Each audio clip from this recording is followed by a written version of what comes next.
এই হচ্ছে আমি আছি হচ্ছে একটা বিল্ডিং এর মোটামুটি উপরে। যাই হোক, আছি হচ্ছে সম্ভবত 60 বা 62 তলায়, সেটা বড় কথা না। এই হচ্ছে আমি, এই দিক দিয়ে কি আছে দেখা যাইতেছে কিনা দেখেন। আচ্ছা, মনে হয় কিছু দেখা যাচ্ছে না, বোঝা যাওয়ার কথাও না এতটা। ঠিক আছে, ক্যামেরাটা একটু কোথায় দেখেন। এই যে দেখা যাইতেছে সুন্দর শহরটা, এই শহরের এই যে প্রথম যেই মাউন্টেনটা দেখা যাচ্ছে, আমি এটাকে একটু জুম করি। এই যে এই বিল্ডিং এর পরে যে প্রথম মাউন্টেনটা, এটাতে আছে হচ্ছে বাতু কেভস। আপনারা অনেকেই জানেন এটাতে আছে বাতু কেভস।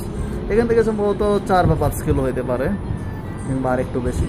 আচ্ছা, ধরে নিলাম 10 কিলো দূরে এখান থেকে বাতু কেভস। এখন যেটা দেখবো সেটা হইতেছে আর একটু চমৎকার। জুম করতেছি, ওই পাশে বিল্ডিং এর মতো দেখা যাইতেছে কিনা দেখেন। এই যে পাহাড়ের টপে বিল্ডিং এর মতো দেখা যাওয়ার কথা, আমার মনে হয় মোটামুটি বোঝা যাচ্ছে। ইয়েস, বোঝা যাচ্ছে অল্প স্বল্প। Yes, that's it. And this is the granting Highlands. মালয়েশিয়াতে মোটামুটি যেই কয়টা জায়গা খুব সুন্দর আছে ঘোরাফেরা করার মতো, তার মাঝে অন্যতম একটা গ্যান্টিং হাইল্যান্ডস। আমি গ্যান্টিং হাইল্যান্ডসের কিছু ছবি কমেন্টে দিয়ে দেবো।